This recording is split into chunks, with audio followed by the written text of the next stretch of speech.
Hey everybody, welcome to Wild About Houston. I'm your host, Lara Bell. Coming up on today's show, prom season is here. We're going to take you to a place where you can get prom dresses for really, really cheap. Plus, Jan Glenn reunites a lost dog and their owners on this edition of Wild About Houston. Hi, I'm Lara, wife to a terrific husband and mother to a beautiful little girl. My friends and I love Houston with all of its great restaurants, boutiques, sporting events, and local attractions. There's something for every woman in every walk of life. So join us as we explore everything Houston has to offer, and you'll see why we're Wild About Houston.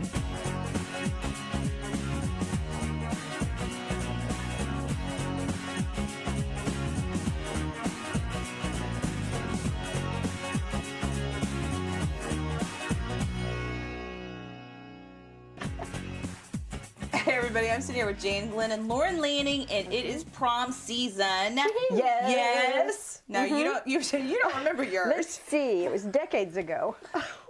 What did I? Do you remember who your date was? Oh yes, I sure do. Chester McLean. And Chester. Do you still talk to him? Yeah. Do you really? Yeah, of course. He's been married 4 times though. Oh, wow. Since the prom. Good Chester. Okay, what about your prom? I went to 2, my junior and senior, and they were both just terrible. Horrible? Oh no! Why? What happened? You know, I didn't have a lot of friends when I was in high school, so I didn't have like a big group of people to go with, and I didn't really date when I was in high school, so I didn't really have like a boyfriend. And So did you go with? Who'd I you went go with a friend both okay. years, Oh, a friend, and that's you know, fine. it just It's just not the same. It's supposed to be romantic. But do you remember what you sweet, wore? And yes. You remember what you wear? I wore a red dress. I wanted to Scarlett O'Hara that event. I was like, I'm wearing a red dress. I think I was the only girl in a red dress out of like 700 students in my senior class. But anyways, Heather Steibel, who you guys know, Yes. she's the shop girl from the Houston Chronicle. Can't say enough about the girl. She knows all the deals and steals in the city. Anyway, she took me to this place where it's a resale shop, and you can find prom dresses, designer gown. Are you serious? Prom dresses for how like much? $100. Wow. Yeah. Is it renting or is No, it no, buying? buying. Buying them. But Heather's getting ready. Oh, Okay. Just watch. Okay. Watch. Okay, folks, prom season is here, and would you believe that this ugly thing is what I wore to prom? Now, I am joined with Heather Steibel, shop girl from the Houston Chronicle. Now, Heather, is this something that you would cover in your column or prefer girls to wear? I think no. Actually, I would say Keep take in a mind, pass. This is from the late late 80s. So Right, it's not, right. obviously Appropriate for the time. for the times, but it's pretty bad. Now, boy, have times changed. because- Obviously. Okay, we were talking just a little bit ago about how a lot of girls are going to resale shops. Right. And we're at Bedazzled. So show us some ideas of what girls can find and why you like going to resale. Well, one of the things about resale is you have this really great selection, a great spectrum of dresses that you can choose from no matter what your taste is. If you say you're a girl who wants to go a little sexy and a little sweet, this is a perfect combination with this corset top with this beautiful tiered skirt on the bottom, and at $199, this is under $200. You can get So great dresses cute. for under $200. This is really girly. I like this Right. type of dress. I mean, this is what I was wearing back in the 80s. And you know the funny part is probably in the 80s, that dress that I wore cost what this dress Probably cost. did. Probably did. So that is really, really good. Okay, We have this one right here. This is kind of a sleek, sophisticated, off the shoulder, something you may see kind of on the red carpet. And this dress, again, is $150 that a girl could actually wear again to other functions, especially if maybe it's her cocktail senior year, party, yeah. going off to college, maybe she'll have sorority functions in the future. This would be a nice, simple dress, but that she could, make special and make it her own with jewelry. And what I like about this dress too is it's not too sexy. I mean, Right. what is the trend? Are girls, a couple years ago we did a story and it seemed like all the girls were wearing like showing their bellies and it just was very sexy. So now it's not quite. It's a lot of influence from Hollywood celebrities, from the red carpet things you'll see. So that's why this reminds me of Gwyneth Paltrow's Oscar dress. It sure from a does. few years ago. This off the shoulder is very hot on the red carpet, and so that kind of mimics this. And then you have for a girl who just wants to feel like a princess. This Love is this this. beautiful beaded gown that's very traditional. And what girl doesn't want to feel like a princess on her prom night? I love this. This is just very, I like the color too because it says girly, little girl. Exactly. And the nice It's not thing, too grown up. And the nice thing about coming to a resale store is if girls buy these dresses and keep them in perfect condition, get them dry cleaned, bring them back on a hanger, they can reconsign these dresses. So therefore they have they've extended the life of their dress and can make their money back essentially. And I just love too that all the looks are very, very, they're not too grown up. Right. What are girls just totally staying away from this year? For the most part, I mean, the super, super big gowns girls are kind of avoiding. There's a lot of anything too slinky, but a lot of tradition, still some tradition. Shorter dresses are coming back for That's very prom. good. So cocktail length dresses are cocktail okay. length dresses, and again, if you saw it on the red carpet, you lived on the red carpet, that's probably what you're going to find at your high school proms. Do you remember your prom dress? Yes, I do. It wasn't as bad as mine, was it? No, yeah, yours is a little bit worse than mine, I have to say. She's just being sweet, folks. Well, Heather, Thank you so My much. pleasure, my pleasure. And up next, we're showing you how to make a delicious Indian dish. Jan Glenn reunites a lost dog to their owner and teaching your kids to baby sign. So don't go away.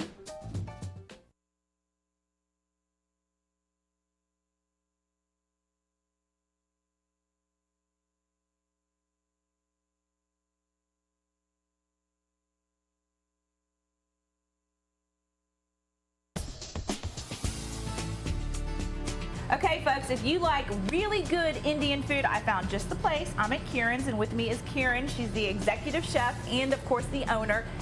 Your place, when I ask people the best Indian restaurant in town, this is where they say to go. So that's why we're here. How are you? Fine, thank you. Okay, what are you going to show us how to make? Because Indian food seems a little intimidating to make, but it's easy, right? It's very easy, very simple, very healthy. Okay, well, let's get started. What are we going to do? I am going to start with 3 basic spices I use in all my seafood. And the first one is black cumin. It's a finer cumin than the regular cumin, and it's more flavorful. I have about a teaspoon of that. I have a teaspoon of black mustard seeds. And you said that most of this stuff you can get at local grocery stores. Yeah, and really my most favorite grocery store for Indian spices is Fiesta. And for really lots of things that you don't get in any other store. Of course, I do shop at Central Market. I do shop at... But Fiesta has the biggest selection of Indian spices. Yes, it does. Now, what do you have the heat on? Heat is at the max because, you know, when you start your cooking, the pan has to be really hot, the butter has to be hot, and then the spices, you put the spices when the butter is very hot so that they leave their own oils. Okay, and what do we put in next? Next is put garlic. You think Italians use a lot of garlic, but I think Indian people use a lot of garlic. Do they? Yes, a lot. There is one sauce, of course we don't have time to show you the sauce, but it's a basic sauce for a lot of Indian curries, and that's a lot of red onion, ginger, garlic sauteed together with whole spices, lots of fresh tomatoes blended in it. And this is about a cup, right? This is about 2 cups of it. I'm not going to use all 2 cups, about 1.5 cup for it. Okay. So I'm going to put this sauce, which I already made it ready. And do about a cup of the sauce. I use stems of cilantro. If you use a lot of leaves, it makes the substance or whatever dish you're making more green. If you put the stems, it makes it more flavorful. Okay. So that's about a handful, I guess. Handful of it. And now we will start, because the sauce is almost cooked, we will start cooking this beautiful jumbo shrimp. Ooh, yeah. And you get about 4 in a pound. Now, do grocery stores sell shrimp this size? Not this size. Central Market I have seen, but still not this size. It's much smaller than that. That is looking delicious. Well, you're obviously a professional, Karen. Oh. Now you put a little bit of fresh coconut, designated coconut. Now, is coconut standard for Indian dishes? Only for seafood. I do not like to use with anything else. Just a couple of my seafood dishes. Okay. It adds a very light touch to it, a sweetness to it. And now next thing I add is a homemade yogurt. And this is just plain yogurt? Plain yogurt. We make our own yogurt. And how much is that? How much did you just add? That's about 1/4 of a cup. Okay. And of course, if anybody wants to share the recipe, I would be more than happy to. give out the recipe for Okay, it. great. And now I'll put these onions. These are red. Is that one onion? It's about one onion, yes. Okay. And then red, green, and yellow pepper, about half of it. That's a true chef for you. Okay, we're just about out of time. All right, and if you want a little bit of green chili to give a punch, and the final secret is garam masala. And what is that called? Garam masala, and that's a mixture of about 10 spices. Is it ready? It's ready. Karen, that is so fast. I told you Indian And how many- cuisine is much faster It than is this. so fast and easy And to just to make. give color, I would add some firm tomatoes. And those are prom tomatoes. These are just heirloom tomatoes. I love heirloom or wine ripe, any red sweet tomatoes. So what do you think the secret to your restaurant is? It's obviously the good food. Good food, and I truly feel it's the prime ingredients we buy, and I want to create a restaurant with a lot of class, a lot of good food. Well, Karen, thank you so much. This looks delicious. Thank you. I'm ready to serve you now. Thank you. The Alley Theater has the popular To Kill a Mockingbird playing through April 29th on the Hubbard stage. Set in fictional Macomb, Alabama in the 1930s, To Kill a Mockingbird is the coming-of-age story of Jean Louise Scout Finch, the daughter of Atticus, a lawyer who, despite threats to himself and his family, defends a black man accused of assaulting a white woman. This play is a powerful message about prejudice, injustice, and humanity. And on Wednesday, April 11th, they will hold Mix and Mingle, which is a pre-show mixer that offers food, fun, and fabulous new friends. For tickets, log on to alleytheater.org or call 713-220-5700. And Disney on Ice Princess Wishes is playing at Reliance Stadium April 11th through April 15th. If you have a little princess, she is going to love all the beautiful costumes and amazing skaters. For more information, log on to disneyonice.com. And don't go away. Up next, Jan Glenn reunites a lost pet with their owner. But first, here's this week's Gym Tip. Have you ever thought about using simple sign language with your baby to jumpstart communication and reduce frustration? As long as you're using the same signs with your baby consistently, it doesn't really matter what the sign is. See, young babies don't have the verbal skills to be able to tell you what they want or need, so they cry. Well, instead of that, you can use their physical skills to be able to show you what they need. For example, if Brooks is hungry and he wants more, he can't say, I'm hungry, I want more, but he will be able to develop very simple physical skills to say, I want more.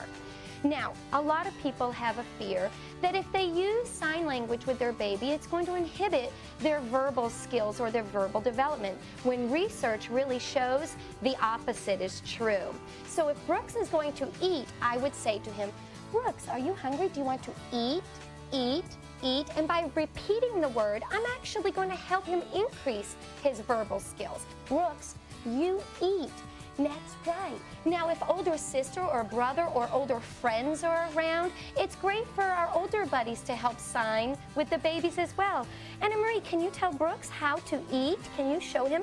Eat, eat, eat. Great job, Anna Marie. So for older sisters or brothers, it's great for them to get in on signing with the babies as well. It will enhance their communication as well as their special bond.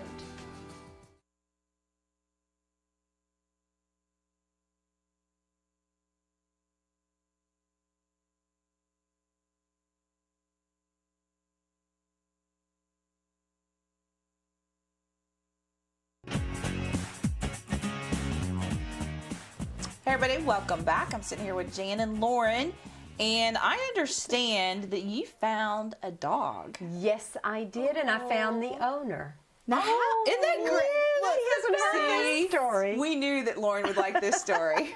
And I got the idea, I've got to show this on TV. Now, So what that did you know how to do this if you find a dog. See, okay, or this- if you lose a dog, what you should do. Well, anyway, I was leaving on Valentine's morning to go do some errands, and this little dog poked its head around one of my plants at the front door. And I could tell it was an old dog, and it was so cold it was shivering. And so I put it in the car. I knew it wouldn't hurt me, wouldn't bite. And That's what I'm scared of. I spent the morning going to the vet, looking for, an owner in the neighborhood. Did it not have a collar on? And it had a rabies collar that was put on by CAP, Citizens for Animal Protection. I ended up at CAP.